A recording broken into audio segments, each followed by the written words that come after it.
క్రీస్తునాథుని యందు ప్రియ స్నేహితులారా, ఈనాటి సువార్త భాగంలో క్రీస్తు ప్రభువు తండ్రి దేవుని మహిమార్థమై తన శిష్యుల కోసం చేసిన అత్యంత ప్రధానమైన ప్రార్థనను మనం వినబోతూ ఉన్నాము. ఈ ప్రార్థన క్రీస్తు ప్రభువుకు తన శిష్యుల పట్ల ఉన్న బాధ్యతను తెలియజేస్తూ ఉంది. పాత నిబంధనలో మనం అనేక ప్రార్థనలు విని ఉన్నాము. అబ్రహాము ప్రార్థన, మోషే ప్రార్థన, యెహోషువ ప్రార్థన, దావీదు ప్రార్థన, సొలొమోను ప్రార్థన, ఎన్నో ప్రార్థనలు విని ఉన్నాము. కానీ ఈనాటి సువార్తలో క్రీస్తు ప్రభువు చేసిన ప్రార్థన ఈ ప్రార్థనలన్నిటికంటే ఎంతో ఫలభరితమైనది, ఎంతో విలువైనది, ఎంతో శక్తివంతమైనది. ఈ ప్రార్థనలో క్రీస్తు ప్రభువు తండ్రితో తనకున్న సమానత్వాన్ని, తన అంతరంగాన్ని, శిష్యుల పట్ల తనకున్న బాధ్యతను ఎంతో స్పష్టంగా తెలియజేసి ఉన్నారు.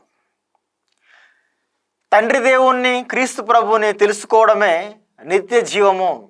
వారిని మన హృదయాంతరంగాల్లో అనుభూతి చెందడమే నిత్య జీవం అని తెలియజేసి ఉన్నారు. ఎలా వస్తుంది ఈ నిత్య జీవం? ఎలా పొందగలం? చిన్న చిన్న పద్ధతుల ద్వారా మనం ఈ నిత్య జీవాన్ని గురించి తెలుసుకోవచ్చు.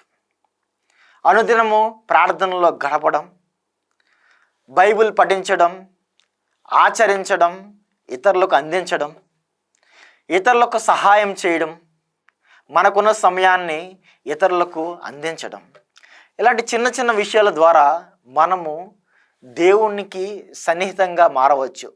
ఎప్పుడైతే దేవునికి, కుమారునికి సన్నిహితంగా మనం మారుతున్నామో ఆ క్షణాన్నే మనము నిత్య జీవాన్ని పొందగలిగాం. క్రీస్తునాథుని యందు ప్రియ స్నేహితులారా, ప్రభువు ప్రార్థనలు ఇలా చెప్పి ఉన్నారు. దేవా, వారు నీవారు, తండ్రి వారు నీవారు అని తెలియజేసి ఉన్నారు. అంటే మనమంతా ప్రభువుకి చెందిన వారం. మనం ప్రభువుకి చెందిన వారం అయితే ప్రభువు చేసిన కార్యాలలో మనం పాలు పంచుకోవాలి. చీకటి కార్యాలను విడిచిపెట్టి ఆత్మ కార్యాలను చేపట్టాలి. అప్పుడే మనం ప్రభువుకి చెందిన వారంగా తయారవుతాం. కావున ప్రియ స్నేహితులారా, క్రీస్తు ప్రభువుకి తండ్రికి ఉన్న సంబంధం మనం విని ఉన్నాం. మరి మనకి దేవునికి ఎటువంటి సంబంధం ఉంది? ఆ సంబంధాన్ని మనం ప్రార్థనలో ఎంతవరకు నిర్వర్తిస్తున్నాము అని ఆత్మ పరిశీలన చేసుకుందాం.